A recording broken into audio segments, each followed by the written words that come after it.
This year alone, I've been to over 15 different theme parks, and I hate to say it, but Carowinds had the worst operations out of all of them. Now, not all the operations at Carowinds was bad, but I do want to talk about some of the worst and also highlight some of the best. Starting off with one of the worst is Afterburn. I was very surprised how bad the operations were for this inverted B&M coaster. A normal B&M roller coaster should be dispatching a train about every 2 minutes or less. I do understand that with the restraints and obviously the loading platform makes inverted coasters a little bit more complicated and their load time will be a little bit longer. With that said, Afterburn was pushing about 6 minutes in between every dispatch. At first I thought they were only running one train because, well, 6 minutes seems to be about what you would expect with only one train on the track, but no, they had 2 trains on the track. That meant after you rolled onto the brake run, you just sat there minutes, just waiting for the other train to clear the station and you could pull forward to get off the ride. As I was waiting in line and I got into the station building, that's when I realized what the issue was. I really don't like to put employees down, but you could definitely tell that there was this lack of enthusiasm amongst the employees. I don't know if there was an issue with the ride because the train would actually get loaded, it looked like everybody was all set and ready to roll, but the operators would just stand there talking amongst each other for a couple minutes. I really didn't know what was going on. As I was timing their dispatches, I got some that were upwards of 8 minutes. Again, this is with 2 trains, so that means every 6 to 8 minutes, a train was pulling out of the station.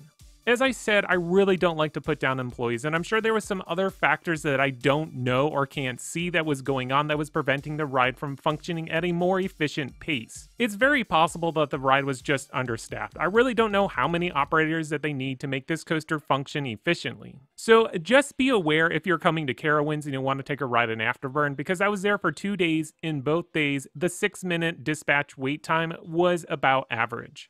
Looking at the numbers, Afterburn can hold 32 passengers per train. If they're dispatching a train every 6 minutes, that means that they can do 10 trains an hour. If each train is fully loaded, that means that they're hitting a max capacity of 320 riders an hour, which is very bad for a B&M coaster. And again, I want to emphasize that they had 2 trains on the track. That means with 2 trains on a B&M inverted roller coaster, they are only hitting 320 riders an hour. Alright, let's jump over to a highlight, and that would be Copperhead Strike. This roller coaster was sending a train out of the station anywhere between 90 seconds to about 2 minutes. Overall, I think that they were doing a pretty good job. I believe that there were 3 employees running the ride, which I really don't know how many that they need, but if they were hitting about 90 seconds, which was actually closer to their average, I think that they were doing pretty good. So if we take a look at the numbers on Copperhead Strike, each train can hold a total of 16 passengers. If the ride is functioning with an average dispatch of 90 seconds, that means that they can send 40 trains in an hour. At that pace, they'll be getting in about 640 riders per hour. During the 2 days that I was at Carowinds, I don't believe the line for Copperhead ever got longer than a 30-minute wait. Alright, moving on to another negative, and that would be Hurler. This roller coaster had the shortest line of the day, and I actually just walked right into the station. However, as I was standing there, there was only one other group in front of me, so that means I would be on in 2 trains. It took me about 30 minutes to get on the ride. As I was waiting for this roller coaster, I realized that there was another problem that affects the operations at Carowinds, and well, that was the guests. Many of the guests seem to just ignore the ride operator's signals or what they are telling them to do, so people were just bringing stuff with them in line when they were told not to. So they would get up to the ride and the ride operator would tell them, well, you can't have that and you can't leave it in the station. Others thought that they could just simply bring their backpack or souvenir cups with them onto the ride, which was very frustrating to the ride operators. They had to keep reminding the guests that they couldn't bring this stuff on the ride, and it just kept delaying each dispatch. Now, this issue wasn't on every roller coaster. It seemed that Fury 325 and Intimidator seemed to be very well with getting the message across to their guests, and there wasn't really too many issues with guests trying to bring stuff on the ride that they shouldn't. So I don't know if that problem was just relayed to a couple select roller coasters, I really don't know, but it was definitely strange. Well, maybe it's just the fact that the park was closed for the majority of 2020, so a lot of people are just getting back into the groove of being in a theme park. Now, as I was standing there waiting in line, and because it was just taking so long, I did time the dispatches for this roller coaster, but they were definitely not good. In fact, they were hitting about 8 minutes per dispatch. So for the numbers with Hurler, this roller coaster can hold 28 riders per train. If they are averaging about 8 minutes per dispatch, that means that they can only send about 7 to 8 trains an hour. If that's the case, that means that their max capacity per hour is 224 guests. So just as a side note, I did not spend a huge ton of time around Hurler, so it's possible that their dispatches were doing better at different times of the day, but it's just something to be aware of. Alright, now let's talk about another highlight, and that would be Intimidator. Overall, this ride was actually functioning pretty well, and they were hitting about 2 minutes per dispatch. There were some that were going upwards of about 3 minutes, but overall, I would say that the average was closer to 2 minutes. Almost every time that I was in line for Intimidator, they were doing assigned seating, which really helped the whole process.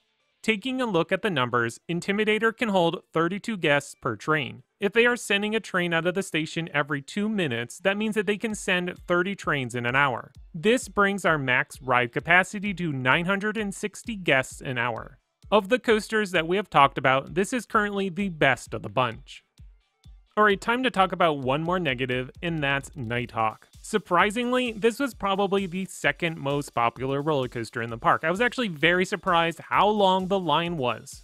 This second day at the park, I decided to get the fast lane pass, so I was able to sort of walk onto the coaster. Even with the pass, I waited about 15 to 20 minutes to board because, well, this ride just runs very slow.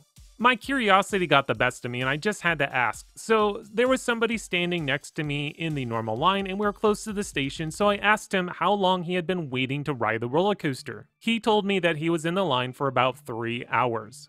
The roller coaster was only functioning with one train, but with that said, they were still sending a train out of the station about every 7 minutes. Nighthawk can hold 24 guests in each train. So if the roller coaster is averaging about 7 minutes per dispatch, that means at max they're only sending 9 trains per hour.